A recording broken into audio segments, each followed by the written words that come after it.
way, ready to take him down. Yeah, and I feel like one place I'm really interested in going into this matchup, specifically in draft, is looking at top lane, because obviously Aatrox has been the standout. When I look at Flandre, like, of course Flandre can play the Aatrox. You would expect EDG to want to go towards that. But, you know, Fudge is someone who's very comfortable playing counters like the Fioras, like the Jaxes, and for EDG, top lane has been a point of struggle. I also was very appreciative of C9's attempt at going for a more skill-intensive draft. I think that starting off confident isn't necessarily a flaw in of itself, but after seeing that yesterday against Fnatic, that didn't quite work out, I would personally expect them to at least steer away and try to get some easier win conditions so that you don't really run the same risk of, does your first 15 minutes not go very well, you're immediately behind, and you're basically playing on the back foot the entire game. And to look over to EDG's side, they don't need to worry about the Yuumi. That one has been banned away. Thank you, C9, for that one. Don't have to deal with the cat on a book for this particular game, and that was definitely very difficult for EDG to deal with yesterday. But there is the Aatrox first pick that we've seen all over the place. Yeah, and we'll see what the answer is going to be. And like I said, Fudge, a player who is able to go for the Fiora. We've seen a champion that has been blind picked quite a bit, but now knowing you're into the Aatrox isn't something I'd be surprised if we do see Fudge go into. The other play some quite curious is jungle, because yesterday Fnatic actually put respect on Blabber's name and banned out something like an Olaf. So Blabber, a player who's able to bring out a lot of different picks in the jungle role for C9. I'm actually really glad that this Fiora has been locked in here, because I think that Fudge, even though yesterday didn't necessarily go so well, I think that this could be a fantastic lane to play for. I agree. I just want to see C9 pivot so that the rest of the comp actually allows Fudge to pop off. Because what happened yesterday, as how many times have we seen this exact draft? I know, how many times do we have to see the fact that Genji picked the wrong bottom lane yesterday? Because this worked so well in the game we just saw for Fnatic, and the Lucian Nami was brilliant there. It didn't work so well when it was the Singed Center. So once again, we're gonna see this on the blue side. And now for the side of C9, I feel like you want to start trying to outrange this draft. So going towards something like the Victor, going to try and outrange things like the Aatrox and the Poppy. You're going to have a solid laning phase up against the Azir. So at least we're starting to see teams pivot in terms of how they draft against a strong three-man core. What I do like with the Victor and Aphelios is that in terms of wave clear, you're going to feel very safe. So if Fudge does get a lead in that isolated lane against the Aatrox, especially if Blabber pays some attention to the top side, you have an opportunity there. Downside is that especially post-6, we've seen Victors fall prey a lot to just getting shoved in, your flash gets burned, and especially with a Poppy, any subsequent gank while your flash timer is down becomes really, really hard to play. Yeah, being Victor into Azir, we've seen all across the world be a very, very difficult thing to deal with. You just get Emperors divided and die. Sort of what happens. Just a bunch of mobility coming out from both of C9's carries, I think, does leave EDG some options with where they want to go. But I'm more curious to see where C9 want to go next with their draft. Jungle pool getting incredibly pinched. And, I mean, we haven't really been left in a scenario where we kind of get outside the Maokai's, Sejuani's, Pekarims of the world. I guess that is still left up, and now with things like the Poppy shifting back into the meta, I think it could open up some interesting options for Blabber. And we have seen things like the Skarner come through as a counter pick to the Poppy. Don't know if that's going to be the exact direction here. Of course, a bit of a specific... The Kalista. I think in the beginning of the tournament, very much a first rotation ban, but as we've seen more and more solo lanes and top sides prioritized, Aphelios notwithstanding, she's been making it through to the second round of bans before still getting banned away. And oftentimes actually falling entirely through the draft. She is going to be banned away here against Viper, who didn't find success on it yesterday, but he's a fantastic Kalista player just in general, would fit the composition quite nicely, and not going to be able to play that Lucian Nami, so we're not going to get a run back of the Fnatic draft. There's Xin Zhao being considered for Blabber, definitely a pick that can influence the early game. You're going to be very happy about that if you're a C9 fan. And it's also something that can work well in skirmishes later on, right? Throw out the ultimate. Going to be hard to be able to lock him down, get damage on him. It's going to be able to provide peel for both Jensen and Berserker in team fights. Disengage too, going to be pretty important with that Crescent Guard, with the fact that EDG are already presenting a lot of ways, you know, a lot of things that they want to get out of their fight. But Viper is going to lock away the Jinx. Jinx, Thresh to be locked in here potentially for EDG. Mako going to bring that one out right after Carrier picked it in the game before. And EDG saying, well, scaling so far has looked pretty good in the tournament. We're going to just follow that Jinx coming back here again. Mako going to be able to provide a lot of innate safety, and the front to back from EDG already looks incredible. If you can get to the 5v5s, you can have the Jinx with the range combined with Azir. It becomes really hard to find backline access, and especially with that Kench lock-in, I think C9 really gonna have to get Fudge ahead early. Yeah, 100%, because, right, I feel like we're seeing things like the Jinx pivoted into not only for scaling, but you hit on it a little bit, the range. This brings us back to Spring Split, where it's like, okay, Jinx are able to outrange the Aphelios, you're gonna outrange the Victor later on as well. They're gonna have an incredibly strong front to back. For the side of C9, I feel like you're also going to be relying not only on getting Fudge ahead, but also abusing the fact that Aphelios is a bit of a better mid-game with things like the Gale Force to just try and find that outright burst. And of course, having the Xin setting up for that well with the early pressure it can provide. Yeah, this is definitely looking like it could be interesting as the game goes on. The push that you're going to have in the early game, especially pre-6 for the Victor, should be able to give Blabber some avenues to get around that jungle. But I'm worried, like you guys are talking about when it comes to that late game. Jinx Azir is something that we from the LCK know a lot about, thanks to a lot of players really defaulting to both of those picks. We've seen them used early game and late game in a lot of those compositions. But EDG, it just looks so standard, comfortable, front to back, it just does its job. The thing is, that's exactly how it looked yesterday for EDG coming out of draft. Solid across the board, not a lot of weaknesses, the scaling was there, and that's why, you know, a lot of C9 fans in the crowd, I feel good for them going against EDG because EDG struggled against teams that were looking to push the pace in the early game. That's why it felt like teams like Top Esports and JDG were able to get the better of them. So with Cloud9 having agency in this draft, if they can find those leads, they can snowball this game. And we are just about ready to hop onto the Rift for game number 4 of the day. Cloud9 trying to bounce back off yesterday's loss. EDG trying to do exactly the same thing. Of course, they've had slow starts in the past as well. And our world champions from last year really wanting to find some success now. They'll have to go through C9 to do it. Here we are.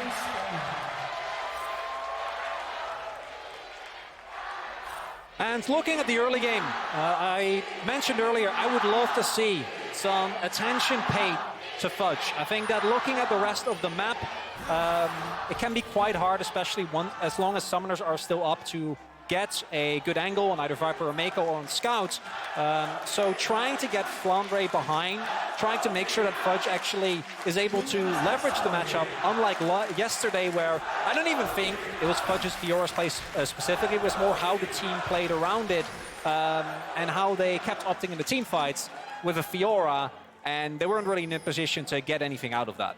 Yeah, and especially, it's just because both drafts do look pretty slow in the early game, right? That, for me, it's a lot about setting Fudge up and then transition that is Mako. Yeah, Hook already connecting here. Just sending a message more than anything else here for Mako. Not going to go over that wall, don't think. Which, probably for the best. Yeah, I'd say so. Don't start throwing this one away early on. But then looking at the early game for the side of EDG, I feel like a lot should just be on JJ looking to shadow early. You can try and punish bot lane in terms of trying to get something off on the Tahm Kench and make sure that these plays are able to come through with the Thresh. Yeah. But then it's a lot about once that level 6 comes online and then utilizing the fact that Scout has the ability to, again, take Jensen's flash and just kind of look to play make on repeat.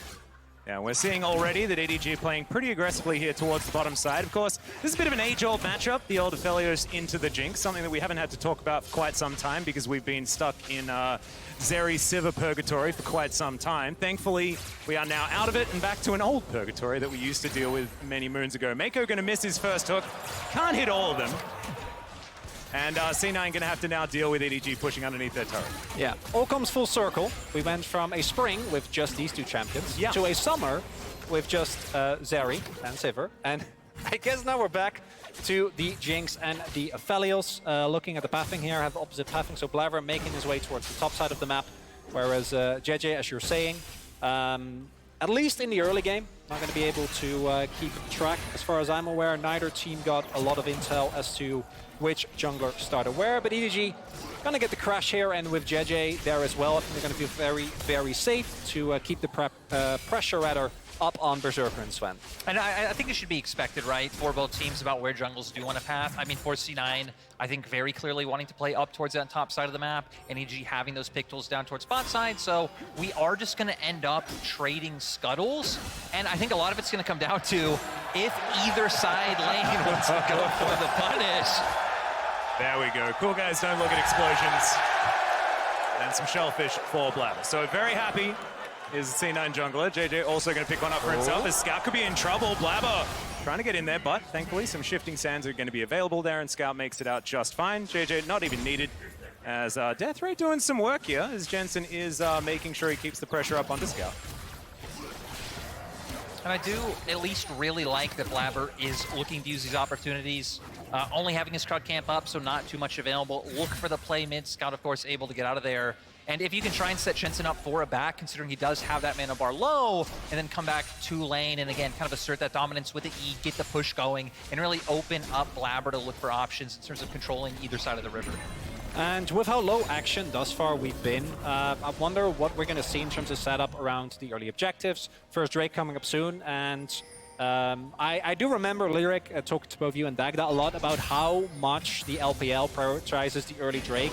Arguably much more so than another team, and I wonder whether that's going to be the case here for EDG as well, because while I think that they have a pretty easy way of finding priority in a lot of their lanes, actually winning an early skirmish against the power of something like Xin Zhao can be quite tough. Yeah, I think it will be quite hard. For EDG, I think it's about getting that vision down, spotting where Blabber is, and then using that prio coming out from your bot lane 2v2. But you can see C9 not going to want to let that happen. I already like that they're hovering towards mid and trying to cement some control bot lane themselves. Yep, Zerka getting a bit of gravitum onto Viper there, but the backup not quite arriving in time to get anything done. I'm glad that you mentioned the Dragon, gentlemen. Of course, C9, another team that does very, very much enjoy killing dragons. They did a lot of it during the summer split, so we'll see who's going to be able to get their hands on it. But like you say, I think it's going to be a bit of slow burn. And when it comes to late game, I think it's a really interesting discussion because Fiora exists in this game, and she is always a late game win condition. I find it so difficult to talk about scaling when she exists. And the interesting thing there is that both teams engage, I think, is relatively lackluster as long as you can keep track of specifically the Poppy and maybe a Mako hook, but especially looking at C9, it's quite a tough one. It's JJ. Yeah, it was seen on vision there, but the Emperor's Fight is still going to land. Jensen holding onto his flash, uses it now. Blabber in position. Can he stop this? As the gravity field's fantastic defensively, Wind becomes lightning. JJ, oh no, no attack was cancelled! Scout could be in trouble, but Jensen is likely to go down first. There is first blood to the EDG mid laner, and Mako has made his way up, waste no time. Instant flash, and that's a double. And it almost was there for the side of Cloud9. Jensen able to escape, but sadly Blabber not able to finish off the kill. Scout able to go for the turnaround, and great 2-0 start for EDG. And we talk about this being... it starts slow, and all of a sudden, what looks like initially, I think, quite a nice setup here with Jensen getting shoved back. He stays alive for a really long time. JJ crucially doesn't find the wall, and then Blabber comes in, and you're thinking, he's done it. Yeah, it looks like he had it. W does connect, and then not able to go through in the end because of the ward going down. Scout the whole time, though, was just hammering away on Jensen. Flandre making his way down. You could see in the mid lane, even Mako had the roam over because they had push, and they commit so much to get this kill coming through. I like that Flandre did hold on to his flash, though, so we'll be able to keep up with that one. And again, now EDG in such a great spot. When we were hitting on earlier, one of the plays you have available with the Azir once you get post 6 is what we saw them do, right? Go for the Empress Divide, throw Jensen in. Jensen now not having flash up. Scout still holds on to his, and now already making his way to a lost chapter. This game has all of a sudden become a lot more difficult for Cloud9. However, this Dragon should be going their way. Cloud9 with the Cloud Drake, very fitting. And that will be taken down. Success. So, next one going to be an Infernal. I would hazard a guess that we're going to get Hextech as the final soul. Anyone who agreed with me with the fact that Cloud Drake will be killed the most here at Worlds, I apologize wholeheartedly for suggesting it. Oh yeah, I fell for that one. Hextech is destroying right now. It's very, very difficult to deal with. I think because Flowers did the same thing, and he had great logic that either it is and he is right, therefore he wins, or it is not, but I'll pause. Yeah, it is a fight. There is going to be an Empress Divide in the mid lane, actually. Oh, I love that. Scout picks up his third. Oh, man, EDG off to the races and then some. And this is exactly what we were talking about with that Victor into Azir matchup. They know Jensen's flash is down, so every single time, Scout just shoves in the wave, says, hey, guys, free kill, and they take down the Victor. I also love the move from Flandre because I think Flandre looks his best when you're just able to push the wave and kind of have an uninteractive laning phase and look to supplement his team. Okay. Flandre, great team player. We saw there able to make his way towards the mid lane. So, hey, if he isn't locked in that 1v1 with Fudge, things are looking good. And I mean, I joke because we have some players like that in the LCK as well that like to skip lane, but it's the, I think, map play that EDG is showing here and finding early proactive leads for a team that I think by default is expected to do exceptionally well once we get to the later stage of the game, especially with this draft, is looking a bit rough for C9. I also find it very strange that we don't see that more often. The use of the Emperor's Divide and then the heroic charge to do that Albus Nox Luna, as I like to call it, as they did many, many years ago with the Anivia Wall. It's a throwback. It does the same thing, but just not using that opportunity. Blabber trying to go for Flandre here, who's still sitting on Flash. Umbral Dash also there as well, as they do have vision on the Xin Zhao as he clears out that ward. And C9 just going to clear up this top wave. It looks like they're out of the woods for now. Yeah, Blabber trying to find the opportunity, but I mean, with the amount of control that EDG have, it just feels so hard. You see a good amount of vision in River right now, and for C9, it feels like you kind of have to just end up giving up this Herald and playing for some of those first items to come out. We already hit on a win condition for C9. Could be something like once we get Gale Force on Berserker, playmaking potentials there. We know once Fudge gets his Mythic as well, he'll be doing incredibly well in this top lane matchup. Yeah, EDG not having to invest anything bot side in order to get their Rift Herald, so everything working out very, very nicely. Being able to just have 3 people take away the Rift Herald, utilizing all of this tempo that they have. Empress Divide, there it is, one more time, and we get it again! JJ's just having a great time here as, Blabber comes in, will punish, picks up the shutdown as well as Mako's here. So not going to be able to get a next Sven. that, but there is a Lantern, takes the ride to get out. I thought the Kench was going to do it. Saw him waddle up. But this is, again, EDG just playing a textbook game. As Viper gonna get chunked, but Zerker not having enough damage. And I think specifically with champions like Azir, that even into something like Victor with a lot of wave clear, you get a big lead, your poke becomes so oppressive. So with the early Mythic, now Jensen is just continuously forced underneath his turret, and that makes it so much easier for EDG to play the rest of the map as Fudge. Flandre chasing him down. Grand Challenge is going to be issued, and Fudge just gets himself out of there. So, does have to use his R button, but holds onto the flash. Should be absolutely fine. As we check this one out one more time, really good for C9 to be able to actually get that shutdown. Man, I just want to know what Jensen did to them. Like, the fact that they keep finding the repeat play feels so bad. Blabber, though, throws out the W, then follows up with the flash to be able to connect, is able to get the kill across. But, I mean, EDG in such a dominant position, and interestingly enough, it not coming from their bot lane. Yesterday, they weren't able to leverage that strength going against T1, and then once again today, opting into scaling and playing more through their top side. I'm a glass half full kind of guy. At least with that shutdown going to Blabber, the gold is not looking too bad. I thought it was under 1,000? I thought it was going to be worse. They have the Drake lead as well. There's an angle there. Objectives are extraordinarily important. I agree with you, New York. I reckon C9's definitely still in with a decent shot. They just have to contend with Scout here in this mid lane, who is very, very powerful as this is here. Also now picking up some plates for himself. And so it's only going to go from bad to worse as far as that particular matchup is concerned.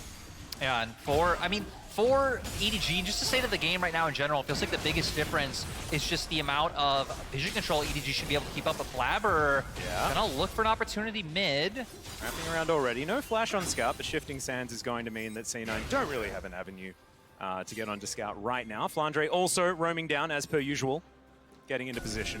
I just love how much Flandre is out on the map, right? Every single time he moves over, and that means that at the very least C9 needs to respond. Either Blabber needs to delay his clear a little bit, needs to make sure that he keeps Jensen covered, because even with the flash now still available, it takes one shuffle from Scout to get rid of that, and then you can get 2 or 3 more ganks in, like we've seen in the last couple of minutes, and it becomes very, very tough for C9 to kind of keep that mid lane alive. Yeah, and I'm just so happy that Flandre, I can just go back to what I knew of Flandre, like, what, 5 years ago when I was an LPL caster, because it's just, he's exactly the same. Just plays for the rest of his team, did that on Snake as well, and now seems to be continuing. Am I right, Lyric? I don't know. I mean, he just has been such a great team player all year long, and even like what he's doing, right? Even when he's not making his way down to mid, if he's playing off in Fog of War, it opens up to where EDG can start making these plays. C9 are constantly guessing, hey, where's the Aatrox gonna be? And it prevents them from really being able to force their way into either mid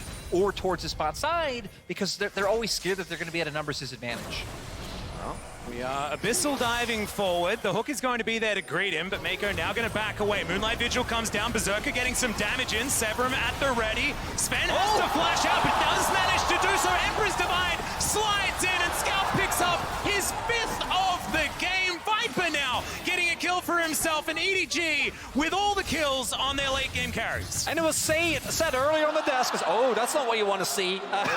Overall, I do think the death of Poppy greatly exaggerated, because I've seen so many of these plays in the entirety of summer. Poppy setting up, isolating one target, knocking away someone else, and it makes it so much harder to actually get anything done in an early team fight. Yeah, I mean, just it not being able to come together for C9.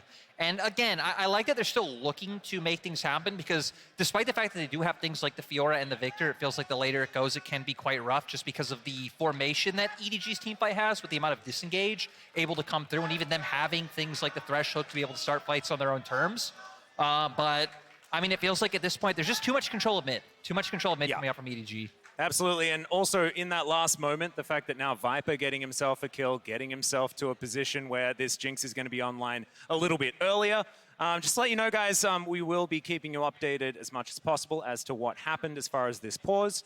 Right now, I will divulge, I have absolutely no idea what happened in order to start this pause off, but if we do find anything out, believe me, you will find out as soon as possible. I think, is it a Thresh thing? Because, you know, the last pause we had, there was a Thresh involved. Do we blame Thresh entirely for this whole situation? I actually find it very interesting that every region has their own memes surrounding pauses. Oh, yeah. Because we feel like the LCK pause. Obviously, we are like, yeah, that's classic. I actually feel like this is making us feel more at home. Well, it is. Oh, yeah, for sure. Oh, I'm feeling very comfortable right now. Look, I gotta say, we actually don't have a pause meme in the LPL. Okay. But I'm happy to get to feel like one of the boys. Aww. You already wore. Look at your fantastic hair. Because on the other end, obviously, we have the Fnatic pause, I think, which is also very notorious. And if I'm not mistaken, I remember Vulcan tweeting about pauses to a great extent as well. So I guess every region besides the LPL, but it's okay, Jordan. Right now, you're a part of our desk. Yeah, it's okay. We can teach you the way of the pause. It's absolutely fine. We, in fact, made an entire video for our... We did. Not our last finals, but the finals before, just in case there was a pause. There wasn't actually a pause, which was very unfortunate, because we did have this video prepared. I learned how to say pause in Dutch, because we were told that we should probably do that. You did a good job. Thank you very much. You're welcome. You're very good at the Dutch accent. I wonder why. I wonder why. Fascinating. But we still haven't figured out why this pause exists right now. Normally, I peer over to see, you know, who's getting the attention, but I can't actually see it from here. I was going to say, it's a little bit unfortunate. It's tough. I'm not getting any intel from my angle, and I think I have the best view of the stage. So we'll just, you know, as we do. Normally in the LCK, the conversation would have completely derailed, but fortunately, I was kind of expecting, you know, Pokemon or... You're here to keep us honest. I don't really know where you guys go these days. Yeah, I think it's a little bit different when it's the World's broadcast. We want to make sure that we keep it as serious as possible. Yes. Just like our serious matching haircuts that we have right here on the desk right now. But as far as this game goes, I think that it's probably good that C9 get a little bit of a mental reset here. And even though they can't discuss any strategy for the game or anything like that, being able to take a bit of a mental step back and then trying to make the most of what is a pretty uncomfortable situation, even though we're still within touching distance gold-wise, it's just looking at sort of the state of the game that can be the problem. And Going back to the game for a little bit, even though, as we often joke in the LCK, we don't always. What I want to highlight here for C9 is that if they are playing from a large deficit, combat mechanics are hard to find. Ideally, you'd look at like a really big engage angle or a wombo combo or something of the sorts, but engaging onto the EDG comp is a nightmare. There is Poppy with her W, with her ultimate. There is Scout, who we've already seen, is very happy to scoop whomever comes near him. And then the Fresh adds so much layer of defense. Really tough to get anything done. Yeah, there is a lot of disengage. But gentlemen, I'm going to have to stop you there because while we continue investigating this pause, we'll be heading over to the State Farm analyst desk to break down what we have of this game so far.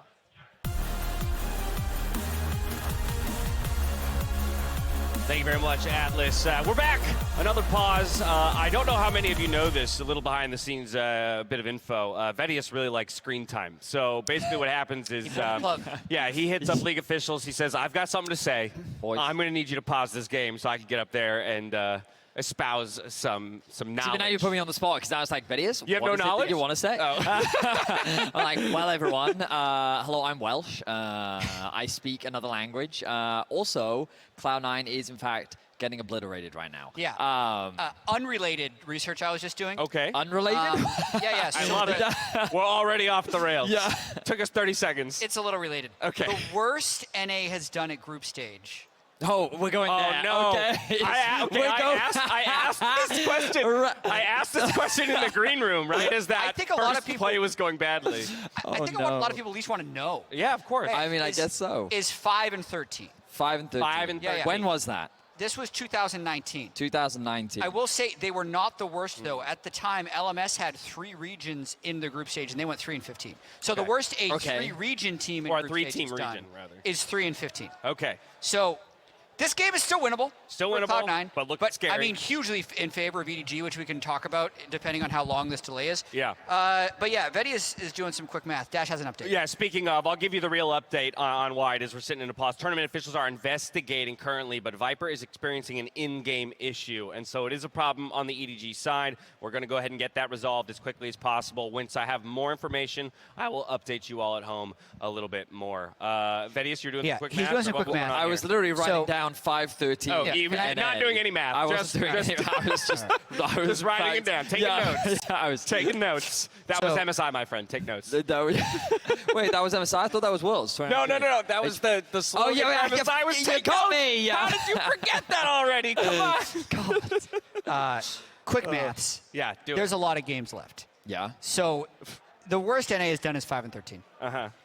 They're currently 0-4, right? Yeah. Yes. So you need 9 more losses. Which would then you'd have to be 5 and 9 to match it. And if they lose this one, it would still be 5 and 8, which is like super doable to not be the worst. Okay. Super. What sort of perspective is that? Yeah. We're just like, guys, I know it's bad, but. So somewhat unironically, I will say in 2020, NA started really poorly. That was the 0-6 TSM year, but also TL started 0-2 and FlyQuest started 0-2. And literally every interview question any player ever faced was, man, why does NA suck so much? And like, why are you not winning, et cetera, et cetera. All right, I got to jump in here because it was a shorter pause than we expected. Tournament officials have reviewed the footage, determined that the performance Viper was experiencing was within limits. They have informed the player who has accepted, and we are now resuming the game. Back over to you, Atlas. Thank you so much, gentlemen. Fantastic that we got to give Vedius some screen time, especially when he's had such a great day today. And here we are, back with EDG versus C9. So, something seemed like it was going wrong for Viper, wasn't actually going wrong, or not going wrong enough, and we are now back in. And it didn't look like it was going very wrong. Like 1-0-1, Kraken Slayer completed. Stinks is probably having a great time. Yeah, for Viper in a really solid spot, especially because, again, he's going to be the big defining member. The later we go on the game, kind of going to be the highest range champion, especially once you get something like a rapid fire cannon coming on through. But I feel like the key thing is, right, we've had EDG sitting on item advantages for quite a long time. But now with things like Divine Sunder coming out in top lane, the Gale Force finally hit for Berserker, C9 potentially going to be able to start looking for angles. I feel like definitely going to need a cross map. We can already see EDG getting control of the bot side. With Blabber up towards top, Fudge heading there now, may be able to start looking at those plays. Yeah, and the thing that I find really unfortunate here for C9 is that if EDG are able to just stack up Mountain Drakes, any sort of win condition just becomes so much more difficult. And yes, Fiora does some true damage and things like that, but there is just no way that you ever win a team fight against this team, no matter what happens, really. You start stacking them up. But Slow comes through here from the riposte. There's a grand challenge. The flash to come through it with the ulti from Blabber as Flandre is going to turn up. Scout just keeping his distance. Super Mega Death Rocket will be included, and Flandre locks down the C9 jungler, and now they're looking for even more. That Q hit for a lot more damage than I was expecting, and EDG will scare C9 away. And it's an attempt from C9, but EDG turn it around. Unfortunately, killing a Fed Azir with Summoner's Ultimate and Crown of the Shadow Queen. Oh, great, is Sven. Yeah, that's the special delivery, and Mako's the one that picks up the kill in the end. The Catfish, not exactly that tanky right now. Oh, flash does Mako, and Flandre is gifted another one. That was such a huge hook coming out for Mako. Cloud9 just not being able to answer back, full control of topside. Jinja taking the Herald, and Berserker gonna do his best to look for bot. And they don't want to say it, the desk went there, but I can say it now. C9's getting clapped. EDG just firing on all cylinders. I reckon they could win Worlds. Oh, hang on. Oh, they done that. hold They did that up. very recently. Yeah, Scout, it was kicked back, and it was a cute play. It was a try. cute play from Blabber there to try, and of course, trying to get some kills on a Scout here is a smart idea, but this is, yeah, EDG too far ahead. And it's one of the things where EDG were actually already rotating members up because Herald was the objective coming up on the map. I mean, Scout able to buy a lot of time, and then here, actually no time. Well, if at first you don't succeed, try again, and this time bring more friends. Oh. I don't know whether it's going to save Scout's life. This Thresh has been everywhere this game. Oh, this is just getting painful. Every time that C9 tried to get a collapse, Scout says, is that all you got? NA, I am sorry, but it looks like T1 pissed EDG off yesterday, and they are taking it out on Cloud9. Oh, they absolutely are. And also, Mako is showing Carrier what to do. Like, this Thresh play is definitely the best we've seen today. Too soon, Atlas, too soon. I had to do it otherwise. Oh, no, you're right. So Mega Death Rocket is going to sail by majestically, picked up by Jensen here on his way out of the fountain. He's going to just gets a Band-Aid, goes back to Boris, purchases a Band-Aid. He's going to be absolutely fine. Then he's going to get out onto the Summoner's Rift, and it's not going to be as fine unless C9 can find themselves some sort of miracle here. JJ stealing away this blue buff, giving it over to Scout, who has had just everything. Shadow Flame now completed, and Azir, man, he is just doing wonders. I swear, this top side of the map, the Aatrox, Poppy, Azir, it's unbeatable. Oh yeah, I mean, we're gonna Unless see. it was yesterday. This is gonna start. I mean, you know, maybe the Senna Singe not the play, but for EDG, you just cannot let Scout have this champion in my mind, performing so well on it here in today's game. And honestly, being a full item up over Jensen in the mid lane, we just saw them drop the Herald, so getting even further ahead in gold, it sets them up for the pressure with C9 being pushed in to start up the Drake. And as far as Dragons go, if it wasn't hard enough for C9, with Fudge being very far behind, their composition having a really tough time in general playing against the extreme range that is available from EDG, and them having a relative lack of hard engage, they're also stacking Mountain Dragons. And if you thought EDG had leeway before, if you get a couple of those, actually killing someone who's caught inside is just going to become impossible. No, Fiora does true damage, Chronicler. Yeah, that's good. It's a good point. I didn't consider that. Thanks, Atlas. I just need to provide. I need to provide as much hopium as possible here because it's very difficult to find. At this position in the game, we're about to crest the 20-minute mark. EDG, couple of dragons and a 6,000 gold lead, and on top of that, like you say, just a teamfight composition that is looking extraordinarily powerful with where the money is and how the map has been set up at this point in time. Mako comes on over. Sven not going to have a long enough tongue to dissuade the Thresh from clearing out that ward. And Viper happily clearing up minions here in this mid lane. And I actually really like the way that EDG are playing this, right? Scout being on the Azir is very safe to push out sides, keep Viper in mid, and then kind of have JJ and Mako as this two-man core roaming back and forth, making sure if C9 do look for picks on side is kind of the only option even potentially available, that you have them there to shadow and match, and then make it so like every other play we've seen, right, goes in EDG's favor, but also giving Viper some safety in mid lane. And Flandre now, having the death stance, I mean, you guys already hit on things like the Mountain Dragons already starting to come out. Feels like he's just going to have the better time in the 1v1 against Fudge. And now with EDG also trying to choke out Vision as much as they can around the Baron Pit for C9, it's going to be even worse because, especially if you can get the Jinx and the Azir both towards the objective, you can take it very, very quickly. And for C9, you have two choices. Either try to walk through Fog into an EDG, which seems like kind of a disaster. And even if you do get there, is JJ going to have his ult? Are you actually going to be able to find an angle in as it's found? Yeah, Sven going to be able to walk this one off, but this turret is going down extraordinarily quickly as soon as EDG get on over there. Another hook will connect. Berserker's going to get consumed. Oh, the knock-up's still going to connect. Mako's going to get answered. C9, have they found it? Grand challenge is issued. Viper's in trouble. The ult's going to come through. Gets rid of the Fiora for now. And now Flandre's found his angle. Blabber just tries to turn it around. Berserker creating space in the opponent. He's alive. Didn't even need the Gale Force to finish him off.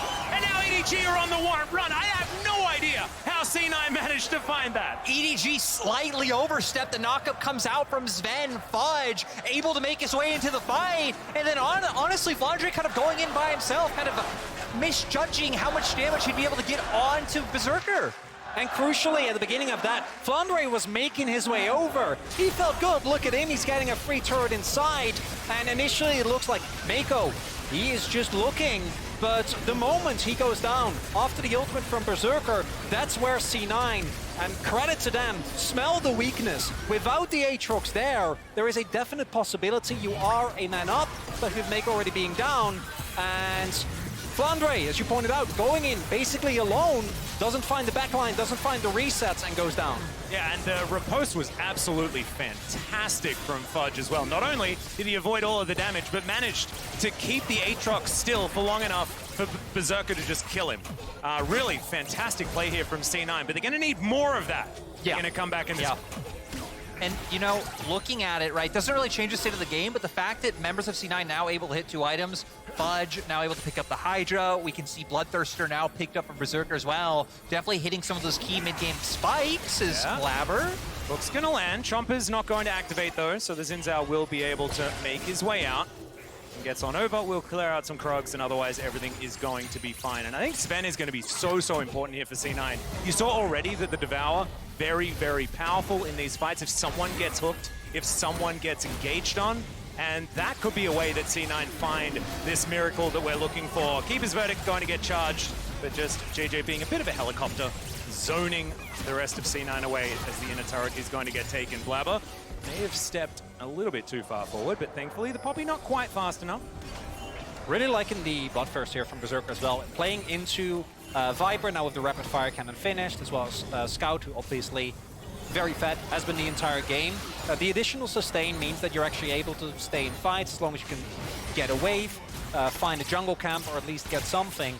And that might give C9 another angle. I do think that as more dragons are going to start coming through, opportunities like they just had are going to be so much harder to find. Exactly, and I do feel like EDG are going to need to be a bit tempered, because if they keep looking for those pick potential themselves, right, Mako going in for the hook, Scout dashing in, trying to find the Emperor's Divide under C9's turrets in like their comfort zone, it's going to set up opportunities for C9 to find those picks. But if EDG just play for things like the neutrals, it's so hard for C9 to walk into the comp that EDG have.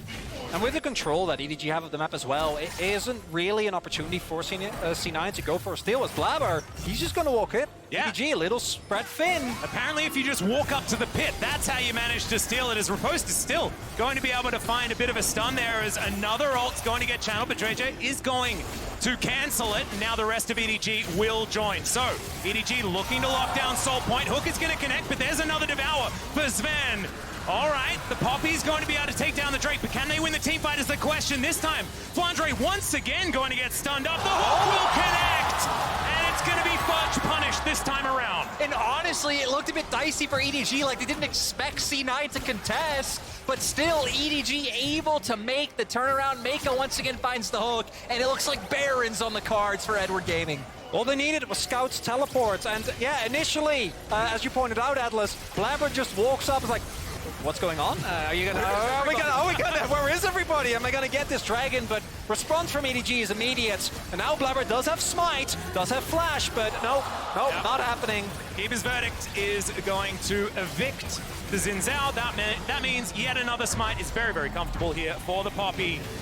Going to be able to secure it. Secret Agent Poppy to secure both of them, one after the other. Let's check out this fight one more time. This hook, just amazing from Mako. Yeah, great from Mako. Forces out the ultimate to come from Sven, but C9 feeling desperate. Look for the engage. A fair amount of damage actually done by Jensen and Berserker at first with the burst, but this hook on Mako, Riposte was already down, and just allows for the pick on Fudge to come through. Yeah, picking the juke yet again.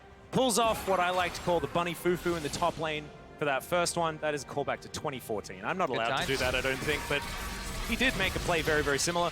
And then being able to do it one more time, picking the juke against Fudge there around that Dragon Pit. Certainly Mako having a fantastic game here on this Thresh. And it's nice to see because even though I think Mako was actually one of the supports who could function in the Enchanter meta, still looks so much better when he is on these engaged champions with the setup, with how decisive he is in finding these opportunities. And the mechanics today have just been on point. He's just looking incredible, and I'd say, barring that one mistake where they got a little bit over-enthusiastic, EDG as a whole has just looked a very far distance removed away from C9, who, again, went for a draft. I think it was better than yesterday. There were a little bit more opportunities, but with how the early game went, none of them came to fruition.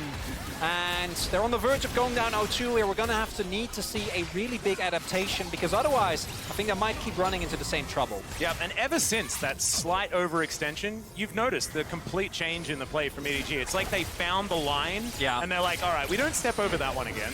And we just...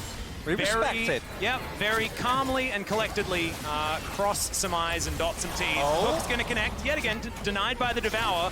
But that is a long cooldown that now won't be available. Also, not going to be able to get any value out of the huge shield that you pick up from that one as well. As Scout just happily chilling inside C9's base right here. And EDG just looking to knock this one down. C9 don't seem to have any sort of answer at this stage. And oh man, these rockets are really starting to do some work. Viper, I feel like it's too early for the Jinx to really be online right now, but he is starting to do a whole lot of damage. Now, those autos are going to come through sidesteps on the Riposte. Super Mega Death Rocket will be exactly that. He gets excited, but the Crescent Guard's pretty good there from Blabber, just not quite eventuating to too much. Jensen picks up that one kill. There's the Emperor's Divide to just sweep up Berserker. And now C9, the ace, I think is going to get completed, as the 2021 World Champions will claim their first Nexus of the group stage. C9 denied this time around, but man, EDG just looking dominant this game. Great bounce back from their loss yesterday. Looks like they came in with a plan. Punish mid lane over and over and over. And, you know, it just keeps going with how much they were putting into the mid lane. And then they just never let go of the control that they found. And when the Victor was locked in, we mentioned it, maybe they'll go for that. Well, they did. What was it, 4, 5 times in a row? Yeah. Some of them, Jensen was able to stay alive, but most of the times just didn't quite work out. Mako looking a bit awkward on how to... there we go. Yeah, okay, everything's resolved peacefully. Not intentional. I was a little bit of a worry there for a second, but a bit of patience and they got there. EDG take a well-deserved bow after an absolutely amazing performance, especially that gentleman standing in the middle. Whoa. Scout just dominant, and also the great escapes all game long. Man, this is what you expect from this guy. And to me, it felt like a textbook EDG game where everything is working out. We got Flandre able to get out of his lane. We got a lot of early pressure for Scout. We got Viper being able to just scale very comfortably, picking up a couple of kills in the early to mid game. And then Mako, that fresh, that's That's gonna haunt some people. Yeah, it was just a great performance overall. And again, I feel like Scout really is the best Azir player we have in the LPL. Like, it did lose yesterday to T1, but it felt like that was the one like bright spot in that game. And now today showing what it could do. He's a huge playmaker. He doesn't just sit and play for the CS advantage. He's going to set the team up for success. And EDG, to me, when they get a lead, just have such fantastic macro. It's about, hey, can you find the aggression early to prevent that lead from being able to come to fruition? And on the side of C9, I'd be expecting them to at least try and pivot away from the doves they've been going for thus far, because just hasn't